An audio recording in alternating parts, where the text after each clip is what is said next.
Alright guys, welcome back to Formula 1 News. Later video today, hope you don't mind too much, I was out this afternoon, but Mercedes have given a pretty big indication as to what their plans are with the W14 B-Spec version, with Toto Wolff saying they will attempt to address Hamilton's complaints about the cockpit positioning, bringing him further back by up to 15 centimeters they could do, which is pretty significant, but it's not quite all the way to where Red Bull's is, for example. Very much enjoyed to hear your thoughts in the comments below. Hit the like button if you enjoy. Subscribe if you're new as always. Plenty to dive into. First of all, just some footage here of all the teams arriving in Monaco after the, well, it's meant to be tomorrow, right? The race in Imola. That's not the case, therefore the teams are arriving earlier. Wonder if this means we might get a little bit of an earlier look at some of these cars and new designs, because there are significant upgrades all across the grid than we would usually get. So the paddock has been set up, of course, for some time. These are the teams arriving straight from Imola, as expected over the course of the last couple of days. One update as well from Damon Hill, just on the Mattia Binotto situation,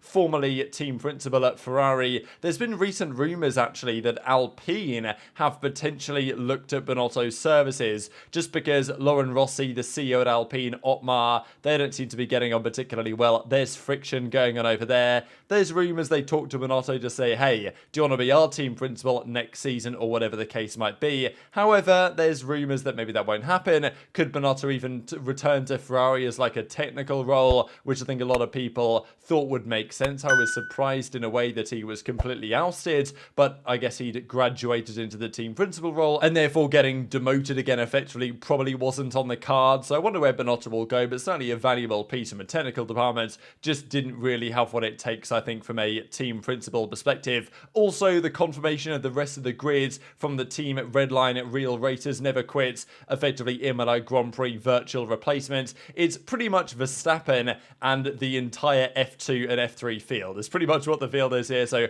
a lot of Red Bull Junior drivers and Verstappen. Funny really, because Verstappen didn't really get much chance to drive against any Formula 2 drivers because he came up to Formula 1 so fast. So we'll see that, I guess that's tomorrow, right? At 3:30 Central European Standard Time, kind of aligned with when the race would have traditionally been going underway. That, of course, is no longer the case. So Mercedes, their W14 B-Spec is going to wait. One of the big complaints Hamilton has had so far this season is around the positioning of the cockpit. The understanding is, and Toto Wolff has said this as well, it's not necessarily about adding as many points of downforce as they can onto the car. Their floor generates pretty good downforce when they can run their car at the correct ride height, but it's not quite as good as Red Bull can accomplish with their more traditional side pod undercut style concept that Mercedes probably now will employ. Toto Wolff said the other week that it's more about giving the drivers the confidence in the car to push it to the limits, as opposed to giving them a car that's significantly faster in terms of pure downforce. They believe they can probably unlock a couple of tenths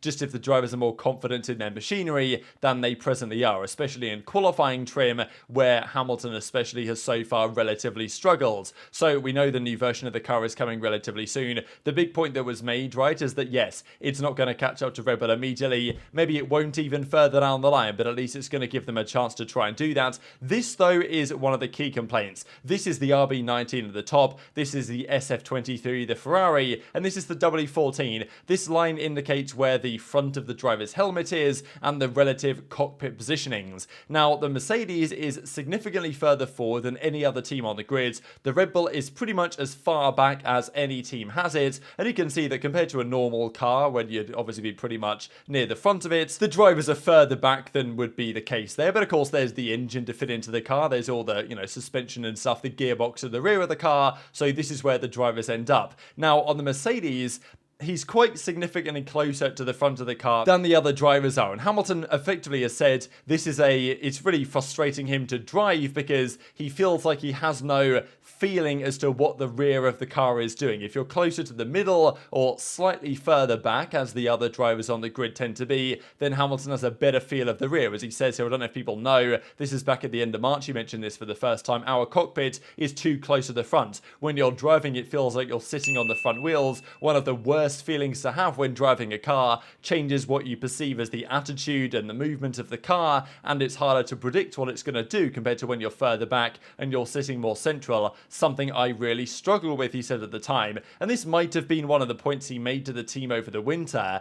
and we heard rumours a while ago that he wanted them to go one way, the team wanted to go a different way, and Hamilton disagreed, and now he was kind of like, I told you so type thing. And even though Russell doesn't seem to mind this too much, Hamilton certainly doesn't like it, especially in qualifying when he said that having the confidence in the car isn't really there. And this is another example of exactly what it looks like side by side when the front wheels are aligned, where Hamilton is compared to where Verstappen is, a very significant difference indeed. This difference is probably something like 25 centimeters maybe between where Hamilton would like to be sitting in the car from a cockpit perspective and where he actually is. It's kind of like the width of almost the entire way across a helmet. So we're talking 20-25 centimeters. So it's, it looks pretty drastic from this image, and indeed it is, but it's not absolutely mega, at least compared to what Mercedes can potentially do.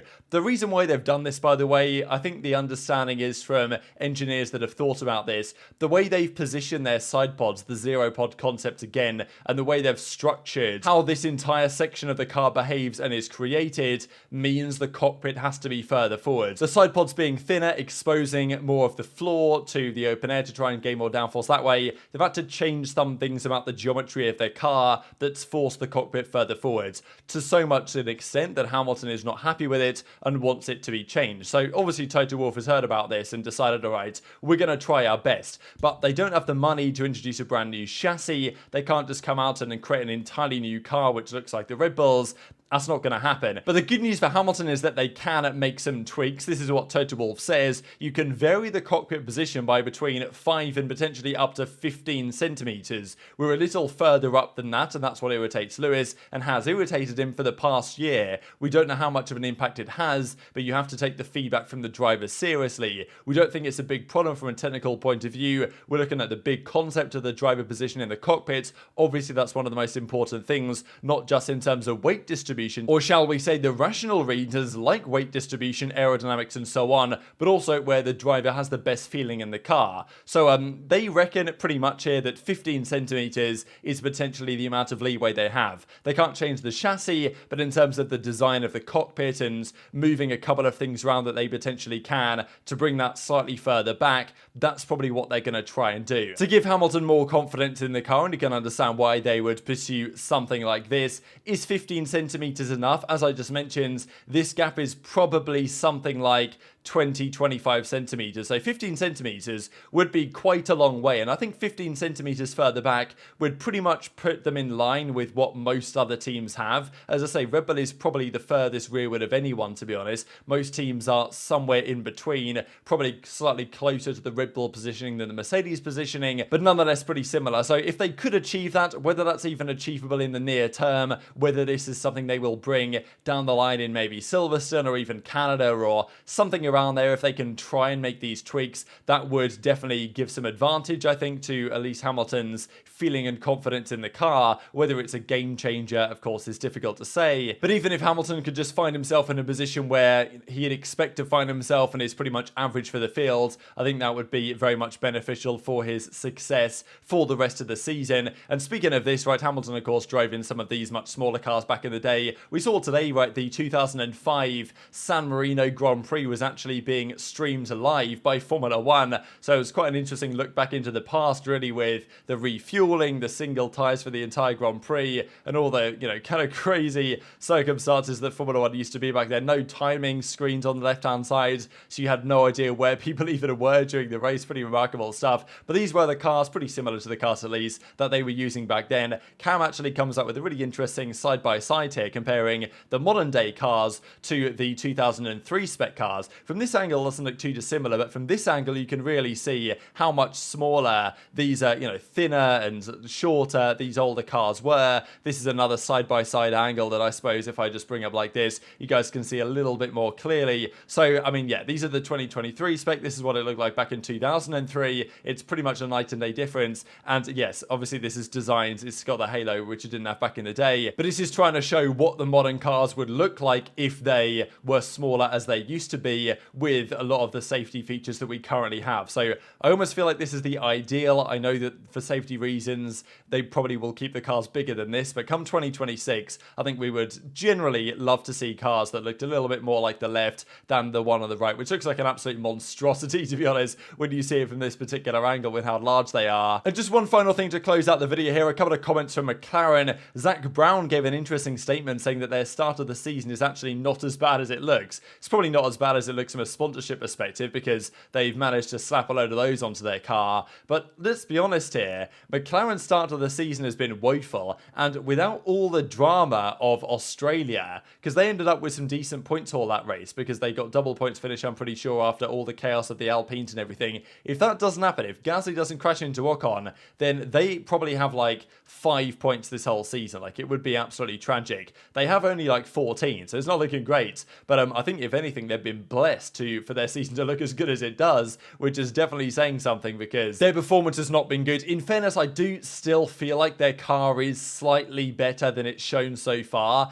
But when you've got Red Bull, Mercedes, Aston Martin and Ferrari almost always taking up the first 8, paying points positions, it's really difficult to even get points right now. So I can understand why there is frustration there. And even he mentions Oscar Piastri is a potential Formula 1 world champion. They've just got to give him a car that's faster. So, I mean, they've been saying this for years. They keep blaming their wind tunnel, but let's be honest, the Red Bull wind tunnel is from like the 40s and was used during the Cold War. I'm not really sure that actually matters too much, but yeah, we'll find out down the line. Very much intrigued to hear your thoughts in the comments below. Hit the like button if you enjoyed. Subscribe if you're new. Take care, and I'll see you next time.